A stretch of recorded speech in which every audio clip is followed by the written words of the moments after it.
Welcome to my YouTube channel at Sci-Fi Tales Pools. Please subscribe, like, and share to support my channel. Ethan Cole stood on the deck of the Star Cruiser as silence filled the long corridors. The ship had once been a proud part of the human fleet, but now most of its sister ships floated in pieces somewhere beyond the dark horizon. Smoke and debris drifted in space like broken memories.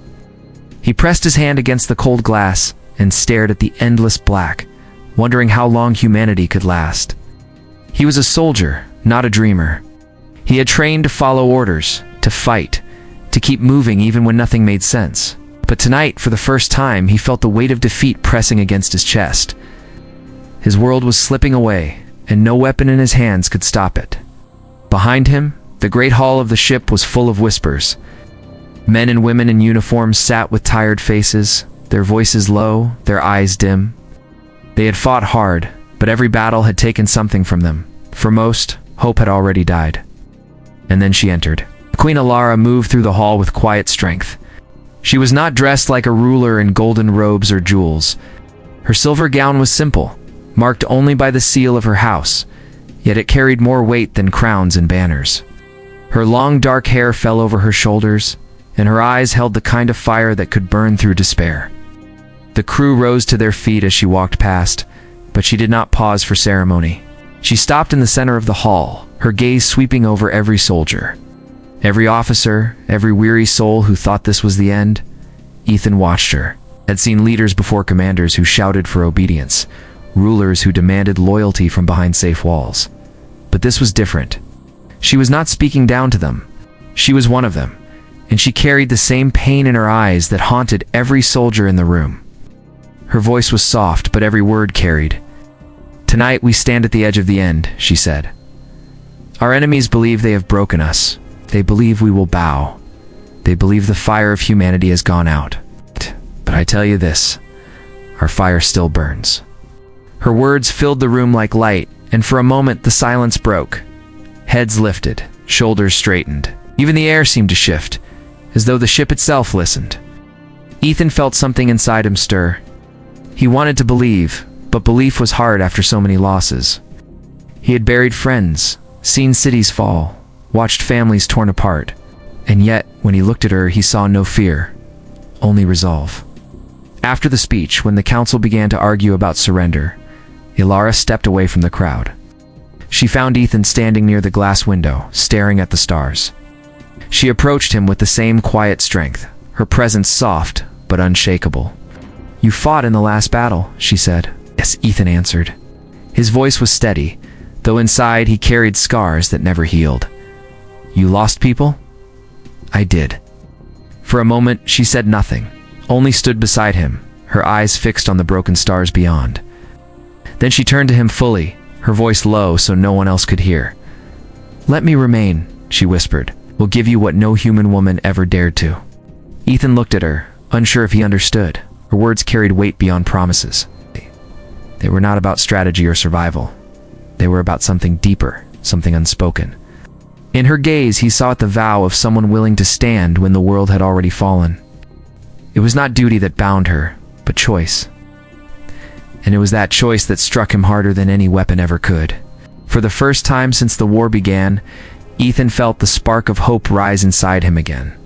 It was fragile, small, almost too faint to hold, but it was real, and it came from her. The ship groaned as it drifted through the silence of space, carrying the last sparks of humanity with it. And in that silence, Ethan realized the truth. The war was not over, not while she remained. Ethan did not sleep that night, sat in the quiet of the barracks, listening to the low hum of the engines and the faint voices of the crew, who still whispered about the Queen's words. Some believed her, some doubted her, but all of them had felt the weight of her voice.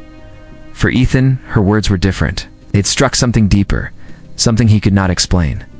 When the morning cycle began, the council gathered again in the command hall. Their faces were tired and lined with fear. They spoke of surrender, of finding a way to save what was left of humanity by giving up the fight. To them, survival meant bending the knee. Ethan stood at the edge of the room, silent, watching the debate rise and fall like a storm with no end. Then the Queen entered. she did not wait for the council to finish their arguments. She stepped to the center and let the room fall into silence. Her presence alone was enough to still the noise. She looked at each face in turn, her expression calm but firm. "I have listened to your fears," she said, her voice steady. "But fear does not rule us. Fear cannot build the future. If we surrender, humanity will no longer have a voice. If we bow, then our children will never know freedom. I will not allow that. Not while I still breathe." Her words cut through the room like fire. The council shifted uncomfortably. Some lowered their heads, ashamed. Others glared with anger, unwilling to yield their plans. One man finally rose and spoke with a trembling voice. "You speak as if you can hold back the tide, Your Majesty. But we are broken. We are too few, too weak. We cannot fight a war that has already been lost." Ilara lifted her chin. "Then you may call it lost, but I do not. I will remain, and I will fight, even if I must stand alone." The room grew silent again. Ethan's chest tightened. He saw it now, clearer than before. She was not simply a queen. She was a woman who refused to bend. She chose defiance, even when surrounded by despair. Later, when the council dispersed, Ethan found her standing alone near the great window, staring at the stars as if searching for strength beyond their light. He hesitated before stepping closer. "You should not stand alone," Ethan said quietly. She turned to him, her green eyes soft, yet unyielding. "And yet I may have to, not if I am here," he replied. Her gaze held his, measuring the weight of his words. For a long moment neither of them spoke. Silence between them was heavy, filled with things neither knew how to say. Finally she spoke. "Lost so much in this war. You have seen the worst of it. Why stand with me when others would rather surrender?" Ethan looked down at his hands, scarred from battles he wished he could forget. Then he raised his eyes back to hers. "Because you are not afraid to give everything. Because when you said you would remain, you meant it.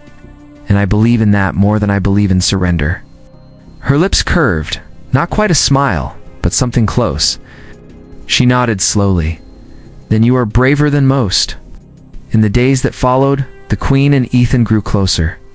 She began to trust him with her plans, asking for his thoughts, listening when he spoke. The crew noticed the change. They saw the way Ethan stood near her, the way her words grew stronger when he was close. Some whispered that the soldier and the Queen were bound by more than duty. Others disapproved, clinging to old traditions. But when the next attack came, there was no room left for doubt. The enemy found their trail and struck without mercy. Explosions tore through the outer hull. Alarms rang across the ship, and chaos threatened to consume them all. Ethan rushed to the command deck, where the Queen already stood, calm in the storm.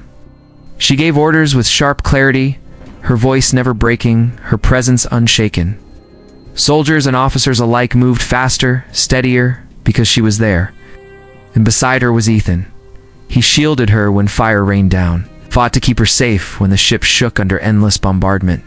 Every action, every strike of his hand, carried the promise he had made, that she would not stand alone. When the attack finally broke and the ship limped away into the silence of space, the crew saw the truth with their own eyes. Their Queen was not just a ruler, she was a fighter, and Ethan was not just a soldier. He was her shield. That night, as the stars burned quietly beyond the glass, Ilara turned to him once more. "You said you would stand with me," she whispered. "And I will," Ethan answered. No eyes. He saw not a queen, no, but a woman who had chosen to give what no other dared. Her trust, her strength, and her heart. The days after the attack were heavy with tension. The ship carried scars of the battle, its walls marked by fire, and its crew marked by loss. Yet, for the first time, hope began to grow among them. Soldiers who once spoke of surrender now whispered of courage, and their whispers always circled back to one Namala. She walked among the wounded, speaking softly to those who had lost friends, sitting beside those who could not rise from their beds. She gave no grand speeches here, only gentle words, and the kind of presence that made broken men feel seen. Ethan followed her often, watching as she gave strength in ways no commander ever had. She carried herself not only as a queen, but as someone who shared their pain. But not all were moved by her strength. Among the council, there were still those who doubted, men who whispered in secret that her bond with a soldier was dangerous. They spoke of tradition, of order, of rules written long before this war began. To them, her closeness to Ethan was a weakness, not a strength. One evening, as the ship drifted through quiet space, Ethan entered the war room and found the council gathered without her. Their voices were sharp, their faces hard. "She must be removed from command," one of them said. "Her decisions are clouded by her attachment to a soldier." Ethan froze in the doorway. He felt the words strike him like a blade. He knew they resented him, but to hear them speak of taking her power shook him to his core. Another man spoke. "If she continues, she will drag us all into ruin. We must act before she makes choices that cannot be undone." Ethan stepped forward then, his voice calm but firm. "She has kept you alive when others would have let you fall. She has given hope where none remained. If you remove her, you will lose more than a queen. You will lose the will of the people who follow her." The council turned on him with cold eyes, but before they could answer, the door opened and Alara entered. She had heard enough. Her gaze swept over them, steady and sharp. "So this is what you plan," she said. "To betray not me, but the very people who trust us to lead." The men stammered, their words falling apart under her stare. She did not raise her voice. Yet the weight of her presence silenced them all. "You fear that I stand beside a soldier," she continued. "But it is he who reminds me of what we fight for. Not crowns. Not councils. People. Families. Children who deserve a future free from chains. If that is weakness, then I will embrace it, and I will not step down." The council lowered their eyes. They could not meet her gaze. Ethan felt pride swell in his chest. She had not only defended herself, she had defended him. In the days that followed, rumors of the council's betrayal spread, but instead of breaking the crew, it bound them closer to her. They began to see Ethan not as a threat, but as proof that their queen walked beside them, not above them. Together, Ethan and Alara became symbols of defiance. Their bond was tested again when a distress call came from a colony on the edge of human space. The colony was under siege, and the message was clear: without help, they would fall. Many argued it was too dangerous to go, that the ship was still damaged, that the risk was too great. But Alara refused to turn away. "If we abandon them," she said, "we abandon everything we claim to fight for." Ethan stood by her side. "Then we go." The journey to the colony was long, and every soul aboard knew the danger that waited. Yet, as they approached, the crew moved with purpose. They trusted her, and because she trusted Ethan, they trusted him too. When the battle came, it was fierce. Fire lit the sky, ships clashed in deadly arcs of light, and the colony trembled on the edge of destruction. Alara commanded with brilliance, her voice steady even as the ship shook under heavy fire. Ethan fought with unyielding strength, leading the soldiers who defended the heart of the vessel. Together, they turned what should have been defeat into survival. The colony stood, the ship endured, and the legend of their defiance grew. That night, as the fires of battle cooled and silence returned, Alara stood with Ethan on the deck, watching the stars. "They will come again," Ethan said quietly. "They will," she answered. He turned to her. "And when they do, I will still be here." She looked at him, her eyes full of quiet fire. "And so will I. Let me remain. Ethan, let me give what no woman dared to before." The promise hung between them, fragile but unbreakable. And in that moment, both knew that whatever trials awaited, they would face them together. The victory at the colony gave the people hope, but it also brought long nights of silence. The cost of survival was heavy, and every corner of the ship carried reminders of what had been lost. Ethan walked through the corridors and saw faces that still carried grief. The crew followed orders, but their hearts carried questions that no command could answer. One evening, Ethan found Alara standing alone on the viewing deck. The stars shone bright against the dark, endless sky. She looked calm, but there was something in her eyes that spoke of storms hidden beneath. He moved closer, his boots quiet against the floor. "You should rest," Ethan said softly. Her gaze did not leave the stars. "Rest does not come easily anymore." Ethan stood beside her, the silence stretching between them. He wanted to ask what weighed on her, but he knew she would speak when she was ready. Finally, She turned to him, her face touched by the pale glow of starlight. "You want to ask why I said those words?" she said. He remembered clearly, her voice, quiet but unshaken, whispering to him, "Let me remain. I will give you what no human woman ever dared to." Those words had followed him through every battle, through every sleepless night. "Yes," Ethan said. "I remember." Her hands folded together as if to steady themselves. "All my life, I was taught that a queen must give only what the crown demanded. That love was weakness. That choice belonged not to me, but to duty. I lived with that truth for many years. But when the war came, when everything fell apart, I understood something. Duty can command loyalty, but it cannot command the heart." Etha listened, every word sinking into him like fire. She went on, her voice lower now. "I chose you, Ethan. Not because you are a soldier, not because of what you can protect. I chose you because you carry what I cannot. You remind me of the people we fight for.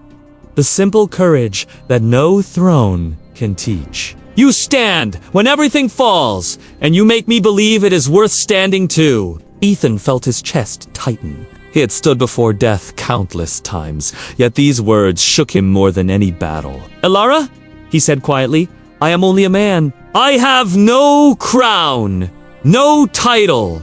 I have lost as much as anyone." She stepped closer, her eyes never leaving his. "And that is why you are more than they will ever be. To give myself is not surrender, Ethan.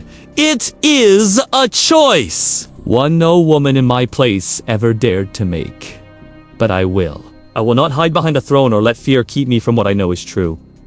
The silence around them grew heavy, but not with emptiness. It was full of meaning, full of words left unspoken. Ethan wanted to answer, but he found no words strong enough to match hers. Instead, he simply met her gaze, steady and unwavering. The ship drifted through space, carrying the last sparks of humanity, and in that quiet moment, something changed. Their bond was no longer only about survival or duty. It was about choice, about love forged in the darkest of times. Later, when the crew spoke of legends, they would not speak only of battles. They would speak of the queen who gave more than command, who gave her heart, and of the soldier who stood beside her when no one else would. That night, before she left the deck, Elara placed her hand gently on Ethan's arm. "When the final storm comes, I will not face it as a queen alone.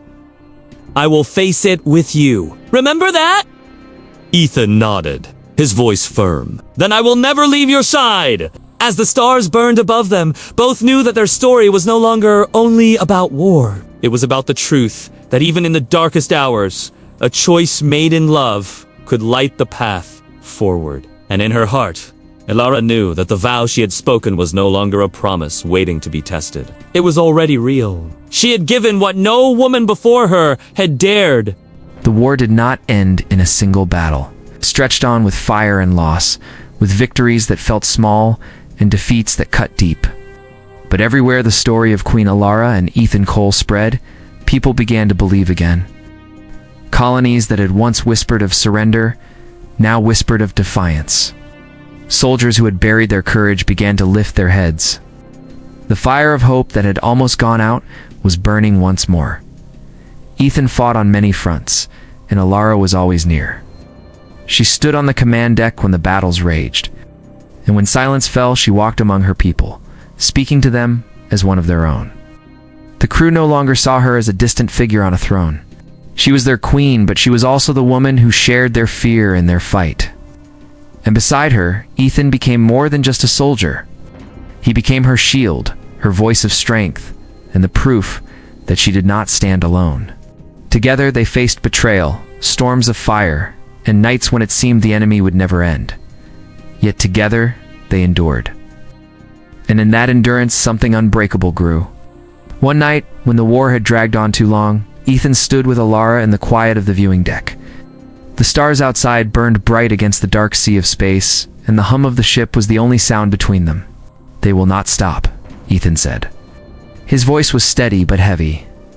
"Even if we win here, there will always be another battle." Lara looked at him, her eyes calm but full of fire. Then we will meet every battle. And when we can no longer fight, others will rise because they have seen us stand." Her words carried truth that sank into Ethan's heart. He knew she was right. They were not only fighting to win the war, they were fighting to prove that humanity would not break. Their story was already larger than themselves. In the final great battle, the enemy came with all their strength. The sky was filled with fire, ships clashed in the black, and the Aurora spear shook under endless storms of light. Elara commanded with calm certainty, her voice never breaking. Ethan fought with his whole being, his body bruised and scarred, but his spirit unshaken. The battle raged until the last strike fell, and when the silence returned, humanity still stood. It was not an easy victory. Many lives were lost, and the scars of war would never fully fade, but the people had not bowed. They had not surrendered. Years later, when peace finally came, the story of the Queen and her soldier was told in every corner of human space. Children grew up hearing of the woman who gave more than her crown, who gave her heart and her choice, and of the man who stood beside her when no one else would. They were remembered not only for the battles they won, but for the bond that gave others courage to rise. Ethan remained at her side, not as a protector bound by duty, but as her equal. And Elara remained not only as a queen, but as a woman who dared to give what no one before her had. Their lives became a symbol of what humanity could be, when fear was not allowed to rule. On quiet nights, when the stars stretched endlessly across the sky, Elara would sit with Ethan and remember the moment when it all began. The moment she had whispered, "Let me remain. I will give you what no human woman ever dared to." And he would remember how those words had changed everything. They had turned despair into hope, fear into courage, and silence into a story that would never be forgotten.